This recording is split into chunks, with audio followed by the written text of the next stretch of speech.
ഒരു നല്ല അവസാനം ജീവിതത്തിൽ ഉണ്ടാകുവാൻ ആഗ്രഹിക്കുന്നവരാണ് നാം എല്ലാവരും. തുടക്കം ശരിയായില്ലെങ്കിലും ഒടുക്കം നന്നാകുവാൻ നാം ശ്രദ്ധിക്കുന്നു.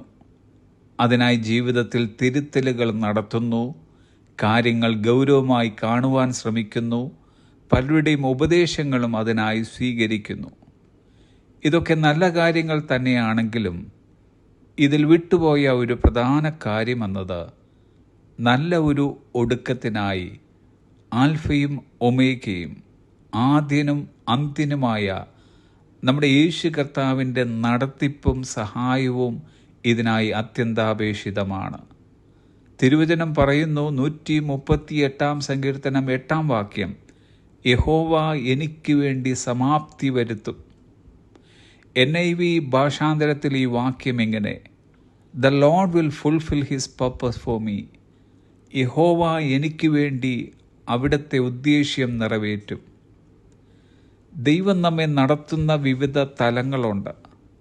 അന്നുള്ള ആഹാരം തന്നും ആവശ്യങ്ങൾ നിറവേറ്റിയും ദിനംതോറും അവിടുന്ന് നമ്മെ പരിപാലിക്കുന്നു.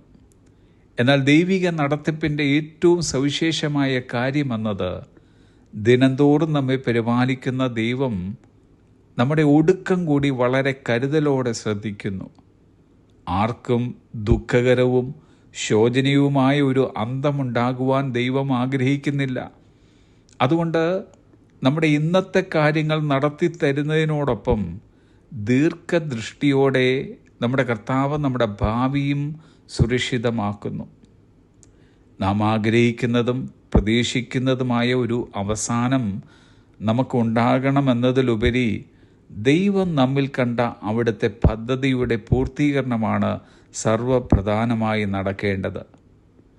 ഇവിടെ ദാവീദ് പറയുന്നത്, എനിക്ക് വേണ്ടി ദൈവമാണ് സമാപ്തി നടത്തുന്നതെന്നാണ്. നാം ഓരോരുത്തരും ദൈവത്തിൻ്റെ വകയാകയാൽ ദൈവമാണ് നമ്മുടെ കരത്തിൽ പിടിച്ചിരിക്കുന്നതെന്നതിനാൽ നമ്മെ എവിടെ എങ്ങനെ കൊണ്ടെത്തിക്കണമെന്ന് നമ്മുടെ ദൈവത്തിന് നല്ല നിശ്ചയമുണ്ട്. ആയതിനാൽ ഇന്ന് നാം നമ്മുടെ ജീവിതത്തിന് ചുറ്റും കാണുന്ന പ്രശ്നങ്ങളിലോ സമ്മർദ്ദങ്ങളിലോ പതറിപ്പോകാതെ ഉറപ്പോടും ധൈര്യത്തോടും പ്രത്യാശയോടും കൂടെ മുമ്പോട്ട് പോകുക. ഇന്നത്തെ നമ്മുടെ പ്രശ്നങ്ങളല്ല നാളത്തെ നമ്മുടെ ഭാവി നിർണയിക്കുന്നത്. പകരം പൗലോസിനോടൊപ്പം നമുക്കും പറയാം, അത് നിമിത്തം തന്നെ ഞാൻ ഇതൊക്കെയും സഹിക്കുന്നു, എങ്കിലും ലജ്ജിക്കുന്നില്ല. ഞാൻ ആരെ വിശ്വസിച്ചിരിക്കുന്നു എന്നറിയുന്നു.